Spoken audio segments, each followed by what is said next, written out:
Hello दोस्तों। मैं Sandeep loyal आप सभी का पिनाकल कोचिंग सेंटर के इस ऑनलाइन प्लेटफॉर्म पे स्वागत करता हूं।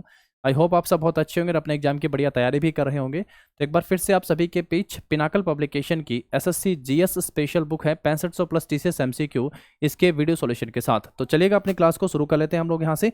और सबसे पहले हम लोग बात कर लेते हैं यहाँ से कि भाई हम लोग पढ़ रहे हैं दोस्तों ज्योग्राफी। तो ज्योग्राफी में आप सबको पता हो, पहला तो ये भी ध्यान रखना है कि जो बुक की खास बात है वो आपको कंटेंट वाइज जो है वो डाटा दिया गया है।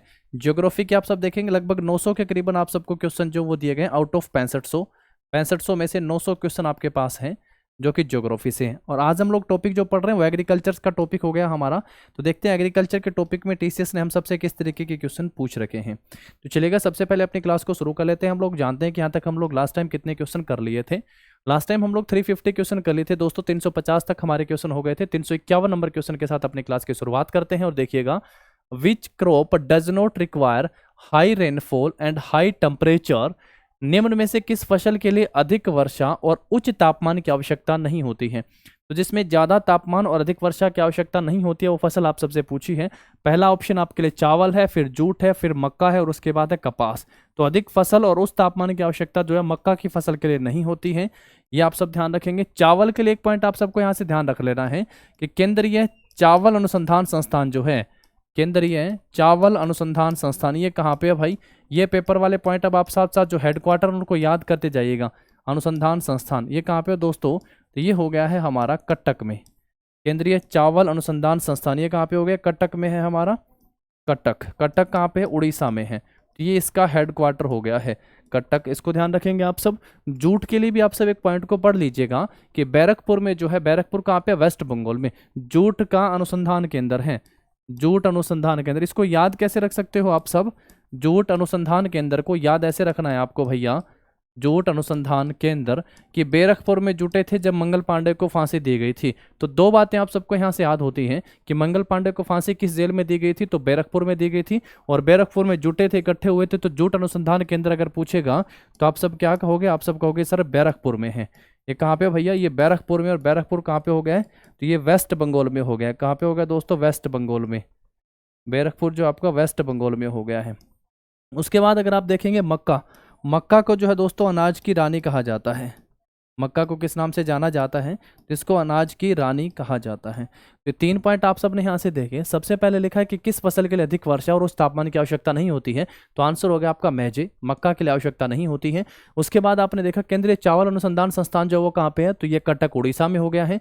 उसके बाद जूट अनुसंधान केंद्र कहाँ पे, बैरकपुर वेस्ट बंगाल में हो गया है। और मक्का को क्या कहा जाता है, अनाज की रानी जो है मक्का को कहा जाता है। चलिए नेक्स्ट क्वेश्चन देखिएगा। फिर इसके बाद अगला हमारे लिए लिखता है, which of the following pair of state and type of crop is or are correctly matched with respect to rice cultivation। यानी चावल से संबंधित आप सबसे पूछा हुआ है कि जो 2 पॉइंट दे रखे हैं और जो स्टेट दे रखे हैं क्या ये सही मैच है। कौन सा स्टेट यहाँ पे पॉइंट मैच कर रहा है। चावल की खेती के संदर्भ में राज्य और फसल के प्रकार का कौन सा युग्म जो है वो सम्मिलित है। पहला लिखता है पंजाब निर्वाह फसल के रूप में, उड़ीसा और वाणिज्यिक फसल के रूप में। पंजाब जो है वो सब्सिस्टेंस क्रॉप के रूप में बोता है चावल को, और उड़ीसा जो है वो कॉमर्शियल क्रॉप के रूप में बोता है।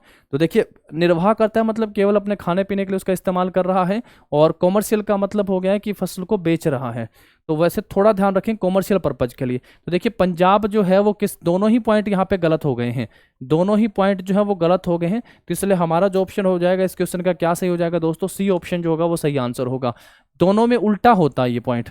इस पॉइंट को कुछ ऐसे लिखना चाहिए था कि जो पंजाब है वो किस रूप में बोता है भाई, ये कॉमर्शियल क्रॉप के रूप में जो है चावल की बुआई करता है। तो कॉमर्शियल रूप में,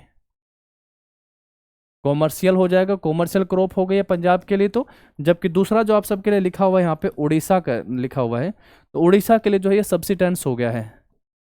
उड़ीसा के लिए क्या हो गया दोस्तों, सब्सिस्टेंस, सब्सिस्टेंस क्रॉप के रूप में हो गया है। उड़ीसा के लिए सब्सिस्टेंस क्रॉप हो गया आपका। तो दोनों ही पॉइंट जो है आप सबको यहाँ पे ध्यान रख लेने हैं। दोनों ही यहाँ पे गलत हो गए हैं। अभी मैंने आप सबसे चावल के लिए पूछा था, चावल के बारे में लिखा हुआ है। चावल सबसे पहला तो चावल कौन से मौसम की कौन सी फसल हो गई हमारी, तो चावल जो है वो खरीफ की फसल है। कौन सी फसल है दोस्तों, चावल खरीफ की फसल है। चावल वर्ल्ड में सबसे ज्यादा कहाँ पे होता है, तो चीन जो है इसमें पहले स्थान पर है, फर्स्ट है। और इंडिया जो है दोस्तों इसमें सेकंड नंबर पे आता है। इंडिया जो है वो सेकंड नंबर पे हो गया है यहाँ पे। अगर भारत की बात की जाए तो भारत में चावल सबसे ज़्यादा कहाँ पे होते हैं, तो वेस्ट बंगाल में जो है भारत में सबसे ज़्यादा चावल होते हैं। वेस्ट बंगाल में भारत में सबसे ज़्यादा चावल होते हैं। और बासमती चावल के लिए जो फेमस है वो अपना कहाँ पे होते हैं, बासमती चावल सबसे ज़्यादा करनाल हरियाणा में बासमती चावल होते हैं। तो वो भी पॉइंट अगर आप सबसे कभी पूछे तो आप सब ध्यान रख सकते हैं कि बताइएगा कि बासमती चावल जो है वो सबसे ज़्यादा कहाँ पे होते हैं। तो बासमती चावल के लिए क्या पॉइंट आप सब ध्यान रखोगे, तो इसके लिए आप करनाल या करनाल के साथ आप हरियाणा जो है इसको ध्यान रखने वाले हो। करनाल या फिर क्या ध्यान रखोगे दोस्तों, हरियाणा आप लोग यहाँ पे पॉइंट ध्यान रखेंगे। ठीक है, चलिए ये वाला क्वेश्चन हुआ हमारा। इसके बाद हम लोग आगे आते हैं अपने नेक्स्ट क्वेश्चन के ऊपर। देखो जरा क्या लिखता है। It is a crop which is used both as food and fodder. It is a kharif crop which requires a temperature between 21 degree Celsius to 27 degree Celsius and grows well in old alluvial soil.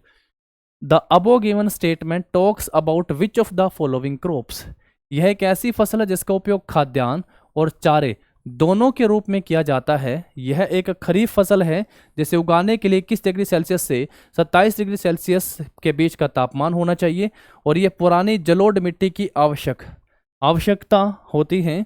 उपरोक्त कथन में निम्नलिखित किस फसल का वर्णन किया गया है। तो एक कंडीशन कुछ यहाँ पे आप सब देख पा रहे हैं। तो किस फसल की कंडीशन दी गई है, पहले नंबर पे लिखा है चुकंदर, उसके बाद है बाजरा, उसके बाद लिखा हुआ है मक्का, फिर है कॉफी। तो जो खाने के लिए भी है और जो आप लोगों को लिखा है चारे के लिए भी, चारा दाने के लिए भी इसका इस्तेमाल होता है। तो मक्का जो होगा वो सही आंसर हो जाएगा। मक्का सबसे ज़्यादा आप सबको पता है तो संयुक्त राज्य अमेरिका में होता है। संयुक्त राज्य अमेरिका में जो है मक्का सर्वाधिक होता है। सर्वाधिक मक्का पूछेगा तो यूएसए में सबसे ज़्यादा हो रहा है। और उसके बाद जो है मक्का को अभी बताया था तो इसको अनाज की रानी भी कहा जाता है।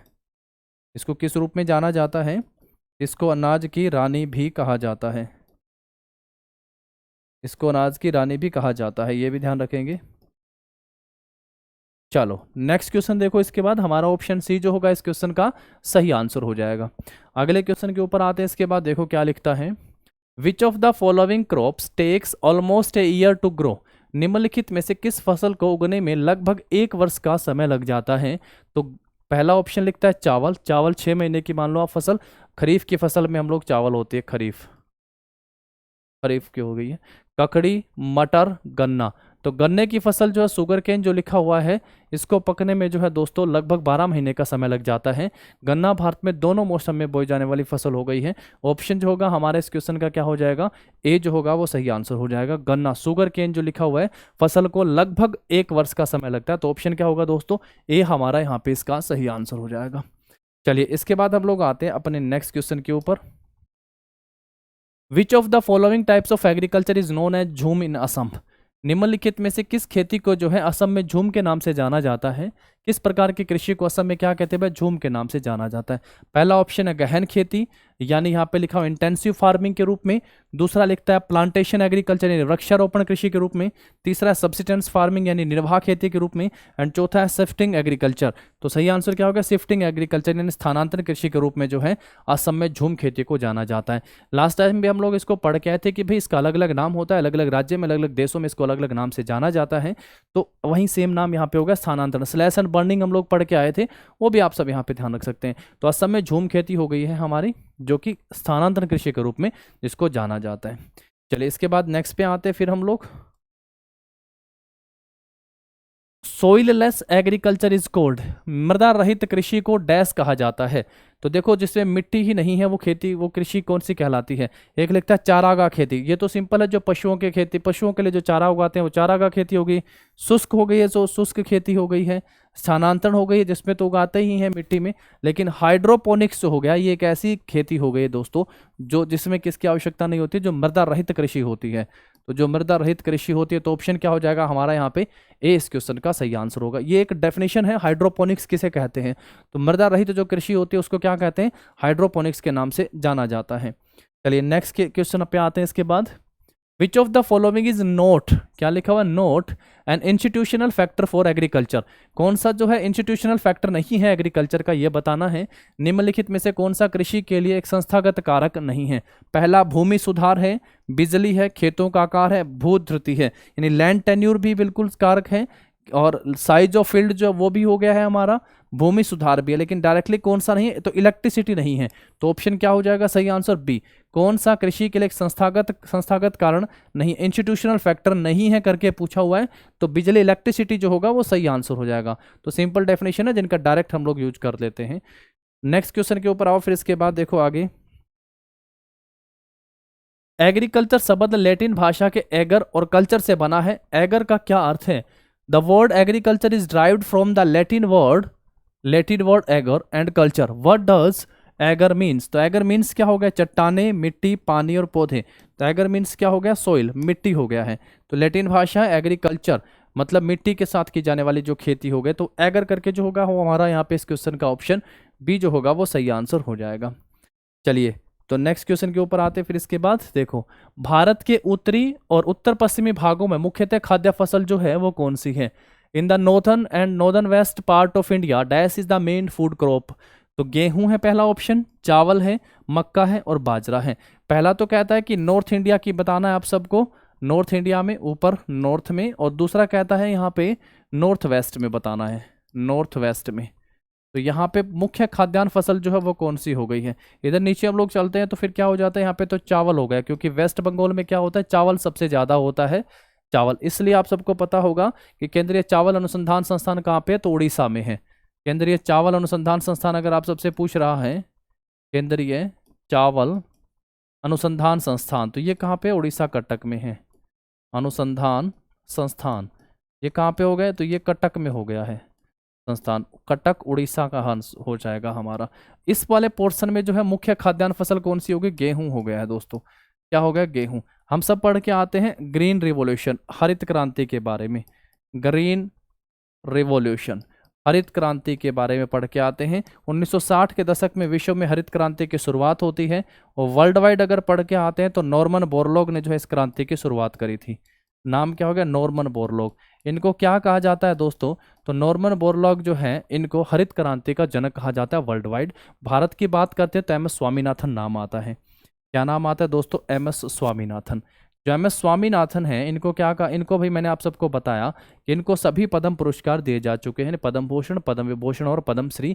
इसके साथ साथ एशिया का जो नोबेल कहते हैं यानी रेमन मैग्सेसे पुरस्कार भी इनको दिया जा चुका है। तो जो हरित क्रांति हुई थी इस पर सबसे ज़्यादा इफेक्ट जो पड़ा था खाद्यान्न फसलों में, तो किस पे पड़ता है? गेहूँ और चावल पे पड़ता है।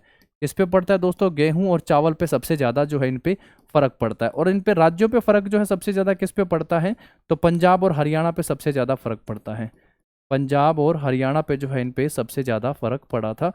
ठीक है, हालांकि सभी जगह फर्क पड़ता है। तो गेहूं, चावल, वेस्ट बंगाल आज भी जो है भारत में सबसे ज़्यादा चावल का उत्पादक हो गया है, तो ये भी ध्यान रखना है। उत्तर भारत का पूछा हुआ है, तो क्या आंसर करते हैं हम लोग? ऑप्शन ए जो होगा हमारा इस क्वेश्चन का सही आंसर हो जाएगा। तो गेहूं जो हो गया है दोस्तों सबसे ज़्यादा कहाँ पे? उत्तर में या उत्तर पश्चिम में बोए जाने वाली एक खाद्यान्न फसल है।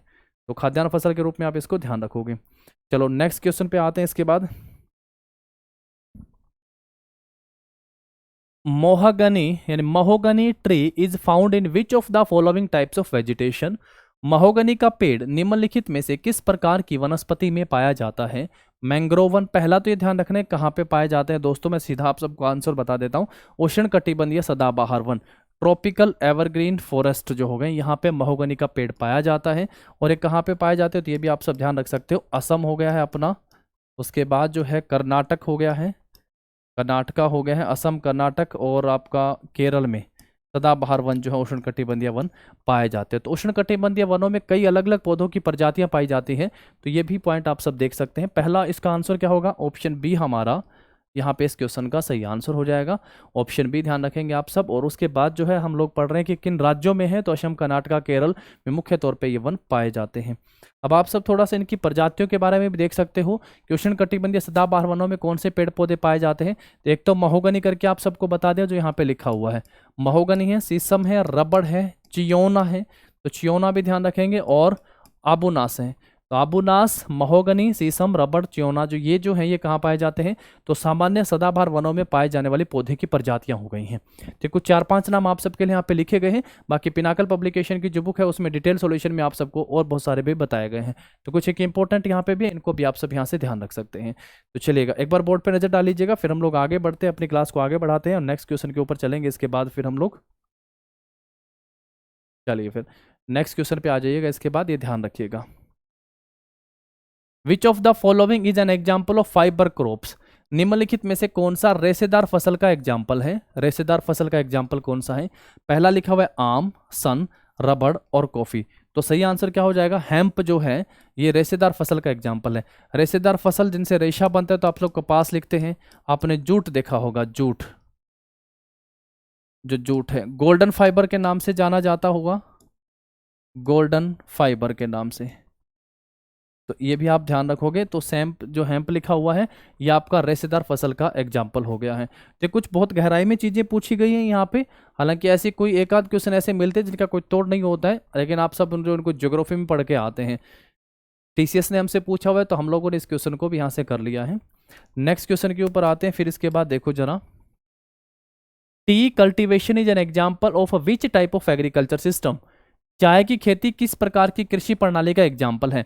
एक तो कहता है मिक्स्ड एग्रीकल्चर है, एक लिखता है कि इसमें प्लांट लगाने पड़ते हैं, प्लांटेशन एग्रीकल्चर है, एक लिखता है इसमें मेडिटेरियन एग्रीकल्चर है यानी भूमध्य कृषि के रूप में जाना जाता है, या एक लिखता है इसमें कृषि स्थानांतरित करना होता है यानी शिफ्टिंग कल्टीवेशन है। तो जो टी होता है वो टी प्लांटेशन होता है। तो प्लांटेशन हो गया, प्लांटेशन एग्रीकल्चर के रूप में इसको जाना जाता है।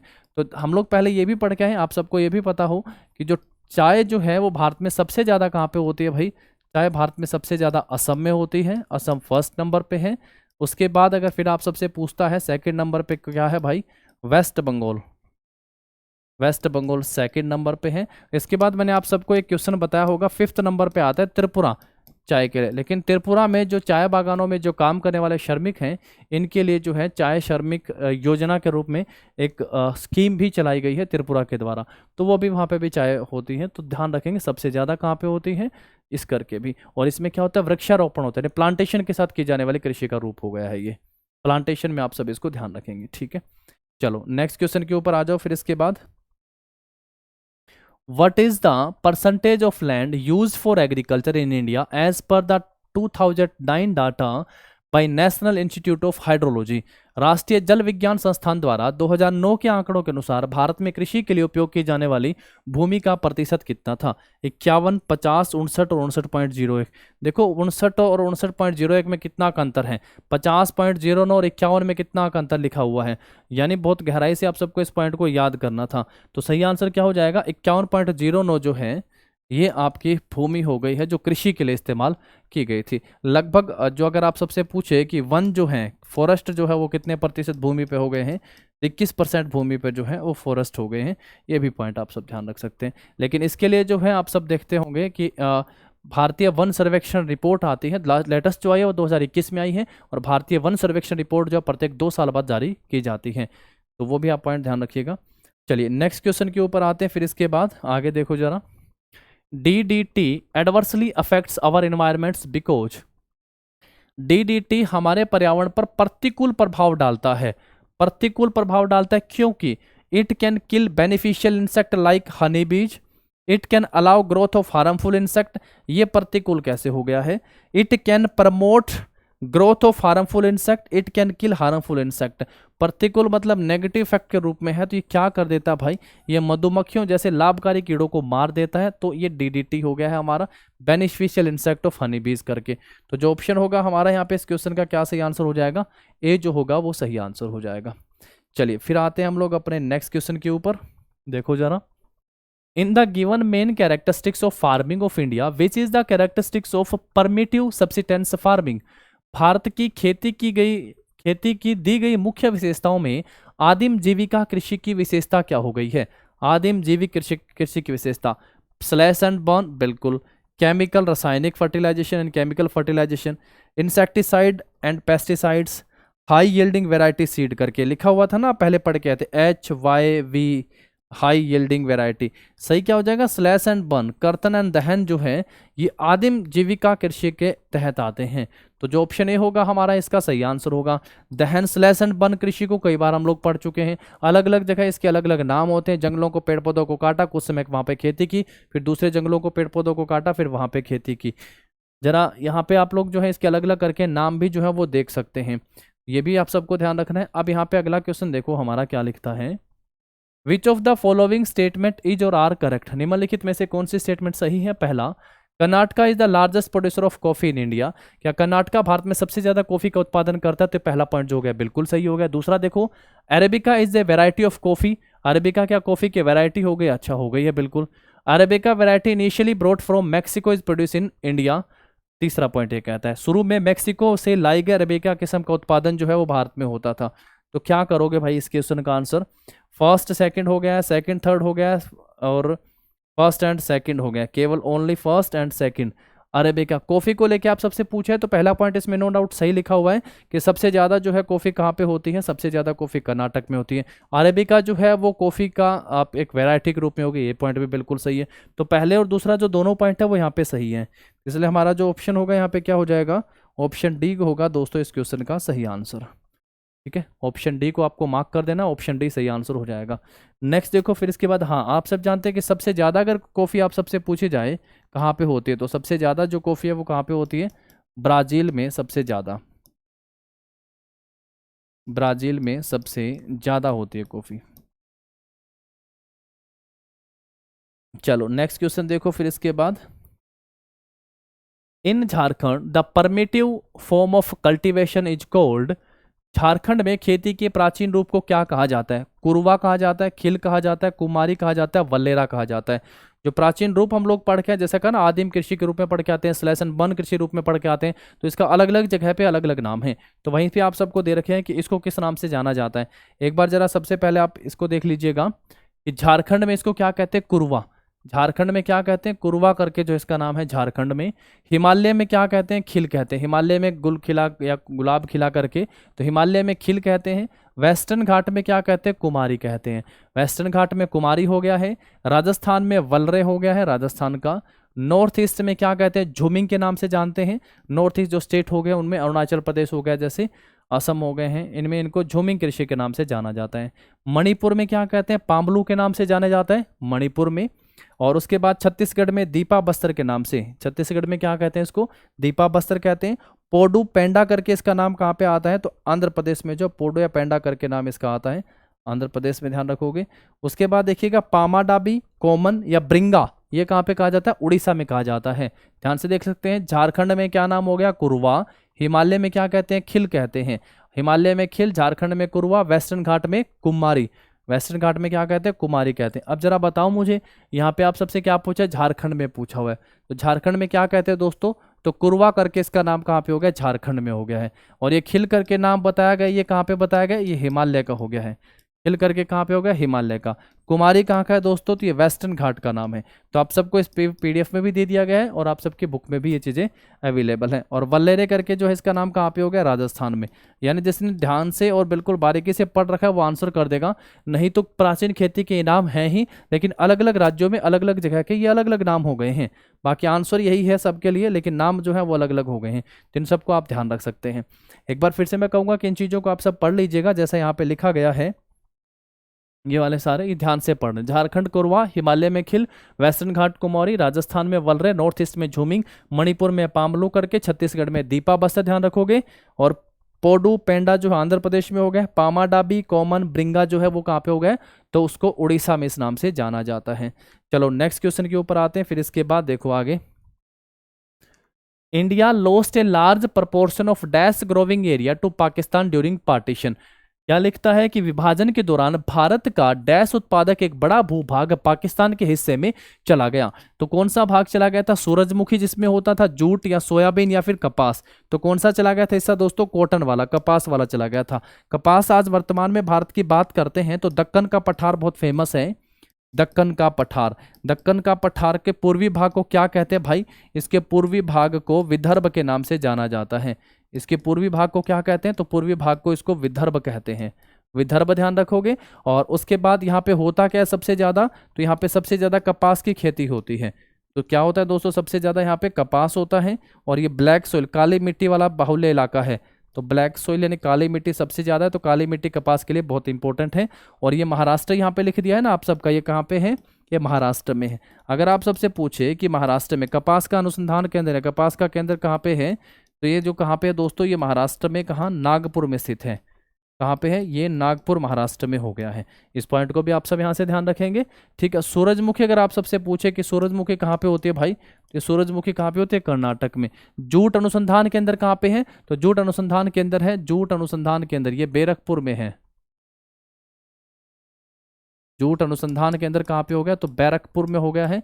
ये बैरकपुर कहाँ पे हो गया, ये बैरकपुर हो गया है वेस्ट बंगाल में, वेस्ट बंगाल में। तो जूट भी होता भी कहाँ पे सबसे ज़्यादा, तो जूट सबसे ज़्यादा जो है वो बैरकपुर में ही होता है। तो ऐसा करके आप सब जो है इन पॉइंट को ध्यान रखेंगे, थोड़ा थोड़ा करके इन सब चीज़ों को आप सबको बढ़ाते चलना है, जिससे आप सब जो है इनको थोड़ा बेहतर कर पाएंगे। ठीक है दोस्तों, सूरजमुखी कहाँ पे होती है, कर्नाटक में है। जूट कहाँ पे हो गया, बैरकपुर में हो गया है, वेस्ट बंगाल में इसका मुख्यालय भी हो गया है। और कपास जो है वो दक्कन का पठार हो गया। तो जब विभाजन हुआ था, तब कपास का बहुत सारा उत्पादन जो है पाकिस्तान में बहुत उत्पादन होता है, तो बहुत सा हिस्सा जो पाकिस्तान चला गया, नहीं तो भारत में कहते हैं कि कपास सबसे ज़्यादा होती। ऐसे करके जो है इसमें क्वेश्चन को बनाया गया है कि कपास उत्पादक का एक बड़ा भूभाग जो है पाकिस्तान के हिस्से में चला गया जब विभाजन होता है। तो चलिए फिर आते हैं हम लोग इसके बाद अपने नेक्स्ट क्वेश्चन के ऊपर। Which of the following is the main food crop of the semi arid areas of central and southern India. निम्नलिखित में से कौन मध्य और दक्षिण भारत के अर्ध शुष्क क्षेत्रों की मुख्य खाद्यान्न फसल है। अर्ध शुष्क क्षेत्रों की ज्वार, मक्का, बाजरा या बाजरा या फिर रागी करके लिखा हुआ है। तो मुख्य खाद्यान्न फसल जो अर्ध शुष्क क्षेत्रों की आप सबसे पूछी हुई है, अर्ध शुष्क क्षेत्रों की जो है कौन सी मुख्य खाद्यान्न फसल हो गई है, ज्वार। पहला ऑप्शन क्या हो जाएगा यहाँ पे हमारा सही आंसर हो जाएगा। बाजरा अगर पूछे आप सबसे तो कहाँ पे होता है, राजस्थान में। बाजरा कहाँ पे होता है, राजस्थान में। और बाजरा अनुसंधान केंद्र कहाँ पे बनाया गया, बाड़मेर राजस्थान में। अनुसंधान अनुसंधान केंद्र ये कहाँ पे बनाया गया है दोस्तों, तो ये राजस्थान में है, बाड़मेर में। ये भी पॉइंट आप धीरे धीरे करके मैं आप सबको सारे बताते आ रहा हूँ। अभी तक मैंने आप सबको चावल के बारे में बताया, चावल का कहाँ पे हो गया, कटक में हो गया है। उसके बाद बाजरा का बता दिया आप सबको, ये भी आप सब जो है ध्यान रखोगे। ये आपका कहाँ पे हो गया, बाड़मेर राजस्थान में हो गया है। कपास का कहाँ पे हो गया, नागपुर में हो गया कपास का। जूट का केंद्र कहाँ पे हो गया दोस्तों, तो जूट का जो है आपका बैरकपुर में हो गया है। और उसके अलावा क्या बता दिया आप सबको, कपास का कहाँ पे हो गया, तो नागपुर महाराष्ट्र में कपास का केंद्र हो गया है। तो धीरे धीरे करके हम लोग जो है सारे जो अनुसंधान केंद्र है, जो रिसर्च सेंटर हैं, जो इनके मुख्यालय हैं, उनको हम लोग याद कर लेंगे, ताकि जिस टॉपिक तक हम लोग पहुंचे ना, तब तक ये सारी बातें आप सबको माइंड अप हो चुकी हों। चलिए नेक्स्ट क्वेश्चन के ऊपर आते हैं। फिर इसके बाद निम्नलिखित में से कौन सी एक प्रसिद्ध किस्म की कॉफी है जो शुरू में यमन से भारत लाई गई थी। गेसा, अरेबिका, कैनफोरा और चारियाना। Which of the following is a well known variety of coffee initially brought to India from Yemen. तो क्या हो जाएगा, अरेबिका। क्या ध्यान रखोगे दोस्तों, अरेबिका। ये दोनों हम लोग पहले पढ़ के आए थे ना। कॉफी अगर वर्ल्ड वाइड आप सबसे पूछता है कि सबसे ज्यादा कहाँ पे होती है, तो क्या आंसर कर देना, ब्राजील में होती है। और अगर आप सबसे भारत का पूछता है सबसे ज्यादा कॉफी कहाँ पे होती है, तो क्या आंसर कर देना है, कर्नाटक में जो है सबसे ज्यादा कॉफी होती है। ये ध्यान रख लोगे आप सब, ठीक है। तो चलिए ऑप्शन जो होगा हमारा यहाँ पे क्या हो जाएगा, 20 क्वेश्चन का सही आंसर हो जाएगा। नेक्स्ट देखो इसके बाद फिर हमारा अगला क्वेश्चन क्या लिखता है, which of the following option is correct incorrectly paired. निम्नलिखित में से कौन सा विकल्प जो है वो गलत तरीके से जोड़ा गया है। एक लिखता है कि केला जो है कहाँ पे होता है, केरल में। केला कहाँ पे होता है, केरल में। संतरे कहाँ पे होते हैं, नागपुर में। सेब कहाँ पे होता है, हिमाचल प्रदेश में। और अमरूद कहाँ पे होता है, तेलंगाना में। इनमें से आप सबसे पूछना चाह रहा है कि बताओ कौन सा पेयर जो है वो इनकरेक्टली मैच्ड है। कौन सा पेयर जो आप सबका यहाँ पे इनकरेक्टली मैच है, ये आप सबको बताना है। केला कहाँ पे होता है, केरल में। क्या ये सही है, बिल्कुल सही है। ऑरेंज कहाँ पे होते हैं, संतरे कहाँ पे होते हैं, नागपुर में। ये भी सही है। एप्पल कहाँ पे होते हैं, हिमाचल प्रदेश में। ये भी सही है। लेकिन अमरूद जो है वो कहाँ पे होते हैं, तेलंगाना में। ये गलत हो गया है पहला ऑप्शन। इनको क्या कर देना, ये कहाँ पे होते हैं, महाराष्ट्र में। ठीक है, तो इसलिए हमारा जो सही आंसर होगा वो कौन सा ऑप्शन हो जाएगा, तो ऑप्शन ए जो होगा वो सही आंसर होगा हमारा। ठीक है, तो करेक्टली पेयर यहाँ पे हैं 3। केला केरल में, नागपुर में संतरे, हिमाचल में सेम। और अमरूद जो है, सेब जो अमरूद जो है वो कहाँ पे हो गया, महाराष्ट्र में। लेकिन लिखा क्या हुआ है, तेलंगाना। तो इसलिए हमारा ये ऑप्शन गलत हो गया है। नेक्स्ट क्वेश्चन के ऊपर आते हैं। फिर इसके बाद देखो आगे क्या लिखता है, dash is a practice of establishing and managing individual trees generally for amenity purpose dash आमतौर पर सुविधा के उद्देश्यों के लिए अलग अलग पेड़ों को स्थापित करने और प्रबंधित करने का एक अभ्यास है। सिल्वीकल्चर, विटीकल्चर, फ्लोरिकल्चर या अर्बोरिकल्चर। सिल्वीकल्चर, वीटी और फ्लोरी, फ्लोरी तो फूलों से संबंधित हो गया, वीटी अंगूर हो गया, सिल्वीकल्चर भी आपका पेड़ पौधों से। लेकिन अर्बोरिकल्चर जो होगा वो आपका अलग अलग पेड़ों को स्थापित करने और प्रबंधित करने का हो गया है। क्या बताओ? अर्बोरिकल्चर। तो ये भी आप सबके लिए हो गया। यहाँ पे ऑप्शन जो होगा हमारा क्या, डी इस क्वेश्चन का सही आंसर होगा। ये कल्चर जो इसके साथ सबके नाम लिखे हुए ना, ये कुछ आपको स्टडी या खेतीबाड़ी की जो टेक्निक उनसे संबंधित है। एक बार ये सब आप सब नजर डाल लीजिएगा। यहाँ पे एपी कल्चर लिखा हुआ है। एपी का एपी से याद करो एप्पल, एप्पल मीठा होता है, मीठे के पीछे मक्खियाँ आती हैं, तो एपी कल्चर मतलब मधुमक्खी पालन से संबंधित है। उसके बाद लिखा सेरीकल्चर, सेरीकल्चर में रेशम बनता है, सेरी रेशम, सेरीकल्चर रेशम कीट पालन से संबंधित हो गया है। उसके बाद देखो पीसी कल्चर, पीसी मत्स्य पालन से संबंधित हो गया है, पीसी कल्चर। उसके बाद लिखा हुआ सिल्वी कल्चर, वनों की वृद्धि और संरचना से संबंधित हो गया, सिल्वी कल्चर अभी पढ़ रहे थे, वनों की वृद्धि संरचना उनसे संबंधित है, संवर्धन। हॉर्टिकल्चर बागवानी से संबंधित हो गया है। फ्लोरिकल्चर फूलों की खेती से संबंधित हो गया है। विटीकल्चर अंगूर की खेती से संबंधित हो गया है। तो कुछ जो है एग्रीकल्चर की टेक्निक यहाँ पे लिखी गई है आप सबके सामने, जो बहुत इंपॉर्टेंट है। बहुत बार यहाँ से सीधा क्वेश्चन पूछा जाता है। एपी एप्पल मीठे, मीठे के पीछे मधुमक्खी आती है, तो एपीकल्चर मीन्स मधुमक्खी पालन हो गया है। सेरी रेशम बनता है, सेरीकल्चर रेशम पालन हो गया है। पीसी कल्चर क्या हो गया, मत्स्य पालन हो गया। सिल्वी वनों की वृद्धि संरचना और संवर्धन के लिए जो है, और हॉर्टिकल्चर बागवानों से संबंधित। फ्लोरी फूल हो गया, वीटी जो है वो आपकी अंगूर के लिए हो गई है। इसलिए हमारा इस क्वेश्चन में आप सबको आंसर तो मिल ही गया है, अर्बोरिकल्चर। ऑप्शन क्या हो जाएगा हमारा यहाँ पे, डी जो होगा इस क्वेश्चन का सही आंसर हो जाएगा। नेक्स्ट देखो फिर इसके बाद लिखता है terrace farming is done on which of the following types of land.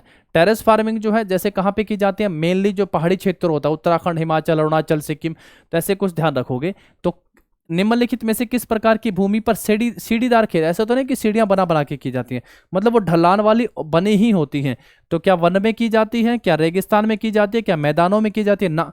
आज की क्लास के जो क्वेश्चन है बहुत सिंपल और बहुत मतलब आप सभी कह सकते हैं कि यूनिक टाइप से क्वेश्चन जो है वो पूछे गए हैं। ज़्यादातर के बारे में आप सबको पहले से ही जानकारी है, दो चार बातें हो सकती है आप सब यहाँ से कुछ नए सीख गए होंगे। बाकी आप सब जो है यहाँ पे थोड़ा सा इन चीज़ों पे अगर बुक में लगाइएगा इन क्वेश्चनों को और वहाँ से इनको करने की कोशिश कीजिएगा, आप सब बहुत आसानी से इन चीज़ों को कर सकते हैं। सही आंसर क्या हो गया, सीढ़ीदार जो खेत है वो कहाँ पे मिलते हैं, तो वो पहाड़ी क्षेत्र में जो हमें देखने को मिलते हैं। ऑप्शन क्या हो जाएगा दोस्तों हमारा इस क्वेश्चन का, डी सही आंसर हो जाएगा। नेक्स्ट देखो फिर इसके बाद, काजू उगाने के लिए कौन सी मिट्टी सबसे उपयुक्त है। काजू उगाने के लिए कौन सी मिट्टी, काली मिट्टी तो कपास पढ़ के आए हैं, कपास। जलोढ़ मतलब जल के द्वारा ढोई गई मिट्टी होगी। गेहूं चावल सबसे ज्यादा होता है, गेहूं चावल होता है यहाँ पे, जल के द्वारा ढोई गई मिट्टी। लाल और पीली थे, लाल लेटराइट मिट्टी, लाल लेटराइट मिट्टी ये कहाँ पे पाई जाती है भैया, केरला, ध्यान रख सकते हो जैसे केरला में। तो क्या सबसे ज्यादा होता है भाई काजू उगाने के लिए, what kind of soil is most suitable for growing cashews nuts. तो सही आंसर क्या हो जाएगा, रेड लेटराइट सॉइल। ऑप्शन जो होगा हमारा यहाँ पे क्या सही आंसर होगा दोस्तों, डी जो होगा हमारा इस क्वेश्चन का सही आंसर हो जाएगा। सॉरी, ऑप्शन डी जो होगा सही आंसर होगा हमारा यहाँ पे, जो आप सबको ध्यान रख लेना है। चलिए नेक्स्ट क्वेश्चन के ऊपर आते हैं फिर इसके बाद हम लोग। विच of the following is a variety of oil seeds. निम्नलिखित में से कौन तिलहन की एक किस्म हो गई है। अरेबिका तो पढ़ के आए, कॉफी से संबंधित पढ़ के आए हो, कॉफी से संबंधित। तारमीरा हो गया है दोस्तों, तारमीरा, तारमीरा जो है तिलहन की एक किस्म हो गई है।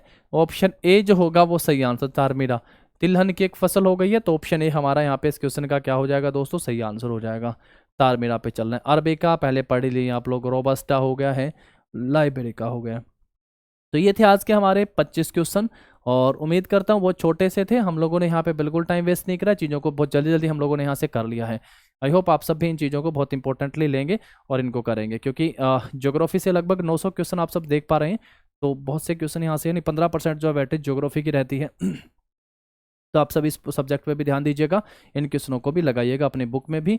आई होप आप सबके पास पिनाकल पब्लिकेशन की बुक होगी, अगर नहीं है तो आप सब अपने नज़दीक की बुक सेलर से या फिर ऑनलाइन भी इस बुक को ले सकते हैं। तो आप सबको आपके एग्जाम के लिए बेस्ट विशेज, पढ़ते रहिएगा, देखते रहिएगा। Wish all the best, thank you.